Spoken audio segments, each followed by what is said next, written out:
How's everybody doing? I am not X-Cult Baby, but you are at the right channel. I'm going to work with X-Cult Baby on a series to bring something to light that a lot of skeptics hear about, but maybe don't have a lot of experience in: ghost hunting. So why do I know so much about ghost hunting? Well, I used to be a ghost hunter, just like on the Travel Channel, except they weren't really interested in my stuff. Luckily, X-Cult Baby was, and in addition to being their fiance, I was a guest on their Halloween livestream. For those of you who didn't catch the Halloween livestream, don't worry, I'm going to reference it quite a bit, but we're going to play back the important clips so you can understand some of the jargon and the things we're talking about. For the live stream, we went to a known haunted location and we tried to use a Ouija board. What up, spirits? What's happening tonight? Hey demons, it's me, your boy. You know, if there are any spirits in here, they should come and say hello, because we have this little communication device, and I would think that if you died in the general vicinity that you would have something to say and we'd like to hear it. So, anytime now, guys. Do any spirits here want them to add some carpeting? When the Ouija board failed to produce any results, my brother Austin brought out some of his personal ghost hunting equipment. Now, the first thing we brought out was about 13 and a half minutes into the live stream. It's called a spirit box. Basically, what the spirit box does is it just scans through radio stations. You can adjust the speed, but mostly what you're trying to listen for is ghosts to talk through the radio stations, through the white noise between them, or maybe use them to put words together. I'll probably do an entire video on it sometime. There's a lot to go into with it, but I'm just going to focus on the basics here. And I think the biggest problem with the spirit box especially, but really in the entire paranormal community, is confirmation bias. Most of you in the skeptic community know what confirmation bias is, but for those who don't, it's basically just your tendency to ignore the things that disprove your beliefs and really hone in on the things that do. The live stream had a few examples of my brother doing this. Here's one. All right. Hello?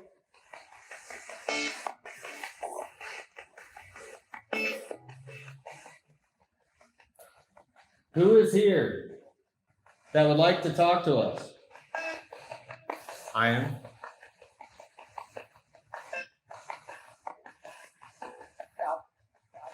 Help. That one's too close to one. Yeah, I'm not really hearing words. All right. I will keep my mouth shut.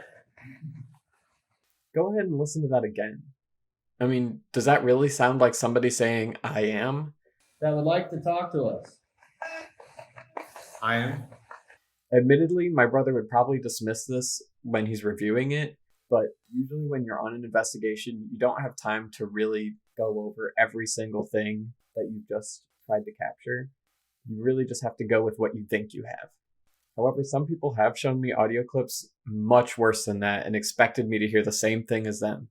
And more often than not, it really doesn't sound like what they think it does. But sometimes things do sound like words. Let's look at this example.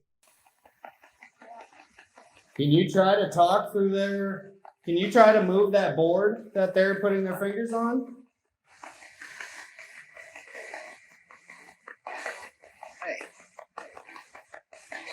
Hey. I'm willing to believe that that does sound like something saying, hey, but does that really mean anything? You can't really credit a lot of the responses you get from the spirit box when they're only one or two syllables, because it could easily be a radio station. Now, an interesting thing about the spirit box that my brother is using here is he's removed the antenna from it. However, it does still pick up radio stations.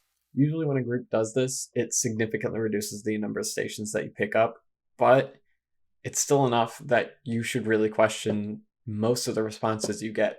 Unfortunately, in my experience, most people take stuff like that, hey, and run with it. Even if there was something suspicious about that hey that made you think it might not be a radio station, there's a lot of responses like that that aren't really relevant to the question you're asking or the conversation that's being had. In a lot of the investigations I was a part of, most of the answers we got from spirits communicating to us were not super relevant to the questions we were asking. If I asked you my name and you gave me a number that was my age or close to it, I wouldn't really feel like we're having a conversation or that you're really responding to anything I'm saying. And I'm granting, for argument's sake, that you get an answer as relevant as that. You'd think that ghosts would be able to come up with more comprehensive answers to anything that we ask, especially since ghost hunters tend to ask a lot of the same questions. Go ahead and watch any ghost show. The Travel Channel is a good place to start. They'll ask a lot of the same stuff. They'll ask, is there anybody here with us? What is your name? How did you die? Are there any demonic or evil entities with us or holding you back? Things like that. And a lot of the groundskeepers for the locations you go to will give you names of people, and people will try to call out them. They'll even give you specific questions you should ask. And this usually means that the investigators will ask these same questions everywhere they go, or the same location will get people asking the same questions no matter who's there. If you really think a ghost is on the other end of your communication device, wouldn't you have some more interesting questions to ask? Don't you want to know how their mind works, or maybe their capabilities? Can they really walk through walls? Are they really bound to a location? Those are things that I would want to know. The reason that people in my group didn't ask those kind of questions was because they were really out to prove that ghosts existed rather than learn anything about them. But are you really going to prove ghosts exist by asking the same questions that everyone else has with the same equipment that everyone else uses? When I was an investigator, I didn't really think I was going to prove anything. So I worked under the guise of, well, we're here assuming that ghosts exist. What next? What other questions can we ask them? That's what I wanted to know. And I really tried to mix things up. I've sat in every demon closet and I've touched all the cursed dolls and I've invited demons to follow me home and spirits to take over my body and all this stuff. If there are any demonic entities present for some reason or another, go ahead and use my body. Well, I want a demon inside me. That sounded a little weird. Sounded a little sexual. We give you permission to harm Nathan. He is right here. He's your bait. He's your bitch. He is your bitch for the night. Is there anything else I can do that wouldn't be recommended by people who believe in ghosts, like because of inviting demonic stuff? Like some sort of Latin phrase I could say? Carpe noctem, carpe noctem. Ooh. Carpe noctem, bitches.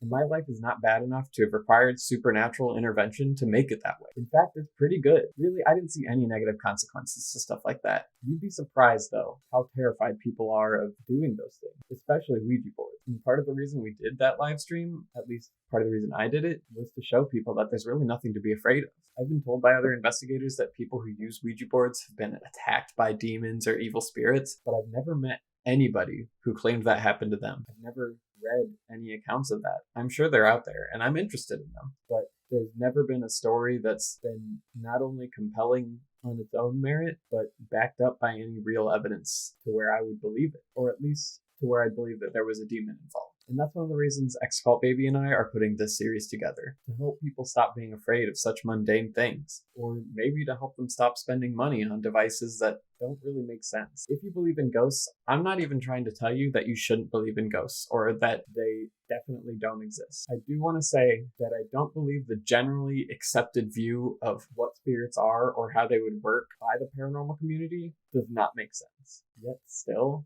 so many paranormal authors, investigators, and creators use an internally inconsistent model for spirits that so many people accept. If you have any questions about the paranormal community or ghost investigating, throw it down in the comment section below and maybe I'll make a video on it. I'd also love to hear from people who do believe in ghosts and why you do. I'm open to whatever arguments you have or whatever evidence you want me to look at. You can also send them to my Twitter, which I'll link in the description. I hope you guys enjoyed this video because there is more to come. I'm ParaSkeptic, reminding you that you can ask questions with the lights on.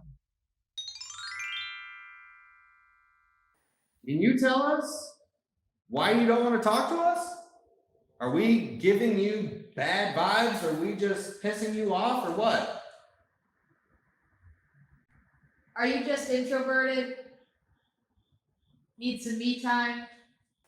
Are you just being a coward? That's me walking. Oh shit, he called him a coward. He called him a little bitch. That you can't communicate with us or do anything to let us know you exist, that you're unable to? Well, if he's unable to, that's gonna be a pretty fucking useless question, isn't it? Would you like us to leave some money for you?